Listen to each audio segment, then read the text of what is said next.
सुबह किसी तलाश में उठती, उस उम्मीद में कि वो पूरी जरूर होगी। रोज सुबह किसी तलाश में उठती, उम्मीद है कि पूरा जरूर होगी। जी ऐसा नहीं, काजल राघवानी एक बवाल का रील वीडियो बना दिए हैं दोस्तों, और सोशल मीडिया पे जम के ये भी रील वायरल हो गया है दोस्तों। जी तो जितने भी आप लोग खेसारी लाल यादव जी के फैंस देख रहे हैं, इस वीडियो को एक बार दबा कर शेयर कर दीजिएगा दोस्तों, जो कि खेसारी लाल यादव जी के गाना पर भी रील वीडियो बनाती रहती है दोस्तों।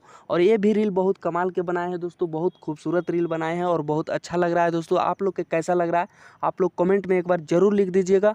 तो आप लोग के बता दें दोस्तों कि खेसारी लाल यादव जी के एक गाना पे नहीं, बहुते गाना पे रील वीडियो बनाए हैं दोस्तों। तो बनाना भी चाहिए दोस्तों, क्योंकि भोजपुरी इंडस्ट्री से दोनों है, खेसारी लाल यादव और काजल राघवानी जी, और दोनों मोस्ट पॉपुलर जोड़ी भी बन चुका था दोस्तों। तो हमें तो लगता है दोस्तों कि मिलजुल कर रहना चाहिए भोजपुरी इंडस्ट्री में, क्योंकि भोजपुरी इंडस्ट्री ग्रो होगी और भोजपुरी भाषा आगे बढ़ेगी। जी बाकी आप लोग के क्या लगता है दोस्तों, खेसारी लाल और काजल राघवानी जी का जोड़ी देखना पसंद करते हैं कि नहीं? वीडियो लाइक, धन्यवाद।